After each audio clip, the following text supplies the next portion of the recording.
الذين اصطفى.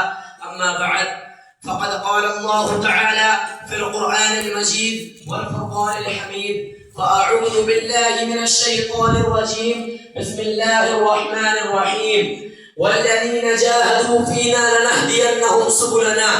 برادران اسلام، شہدائے اسلام کا سب سے پہلے مصداق اور اولین درجہ رکھنے والے صحابہ اکرام کی وہ مقدس جماعت ہے جن کی طبیعت میں اللہ نے شوق شہادت کا جذبہ پیدا کیا تھا.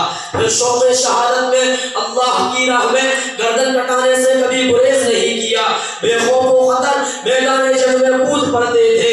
نہ جان کی پرواہ، نہ مال کی پرواہ، نہ اولاد کی پرواہ، نہ باغات کی پرواہ، صرف اور صرف ایک ہی آواز، ایک ہی اعلان، ایک ہی جذبہ: اللہ کی راہ میں اپنی جان کو قربان کر کے جام شہادت نوش کرنا.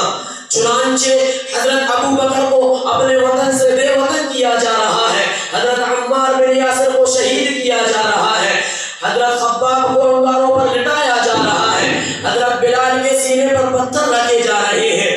الغرض یکے بعد دیگر صحابہ اکرام حضور اقدس صلی اللہ علیہ وسلم کے قدم مبارک میں اپنی جانوں کا نذرانہ پیش کر رہے ہیں.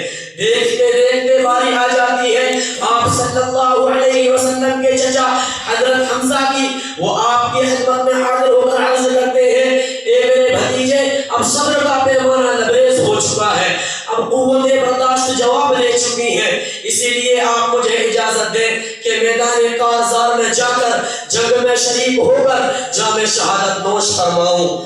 حضور صلی اللہ علیہ وسلم نے فرمایا: چچا تھوڑا ٹھہر جاؤ. سیدنا حضرت حمزہ عرض کرتے ہیں: اے میرے لاڈلے بھتیجے، آپ ہر ایک کو اجازت دے رہے ہیں، آخر مجھ کو کیوں اجازت نہیں دیتے؟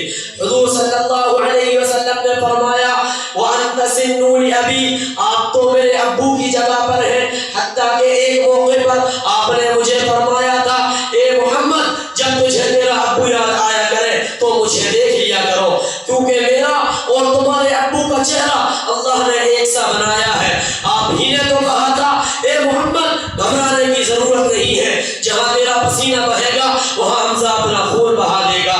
حضور صلی اللہ علیہ وسلم فرماتے ہیں: خدا حافظ. سیدنا حضرت حمزہ عرض کرتے ہیں: فی امان اللہ یا محمد.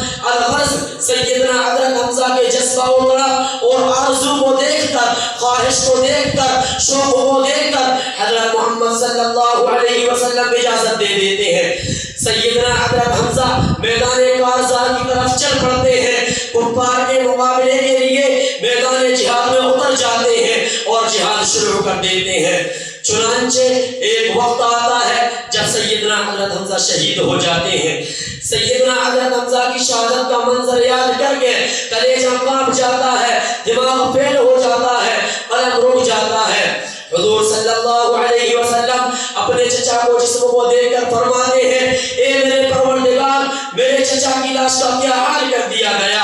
پاؤں کاٹ دیے گئے، انگلیاں کاٹ دی گئیں، آنکھیں نکال دی گئیں، زبان کھینچ دی گئی، الغرض پورے جسم کے ٹکڑے ٹکڑے کر دیے، پہچان کے لائق نہیں رہنے دیا گیا، کوئی شناخت باقی نہیں رہنے دی گئی. اللہ اللہ. اسی دوران سیدنا حضرت حمزہ کی بہن وہاں پہنچتی ہیں، جس کو دیکھ کر آپ صلی اللہ علیہ وسلم بے چین ہو جاتے ہیں اور سوچنے لگتے ہیں کہ یہ حمزہ کی حالت کو دیکھ کر روئے گی، چلائے گی، ماتم کرے گی، نہ جانے بھائی کی یاد میں کیا کیا کرے گی. اب میں اس شعر کے ساتھ اپنی تقریر کو ختم کرنا چاہتا ہوں. اسلام کی عظمت کے مینارے ہیں صحابہ، اسلام کی عظمت کے مینارے ہیں صحابہ، گر چاند ہے محمد تو ستارے ہیں صحابہ. وآخر دعوانا الحمدللہ رب العالمین.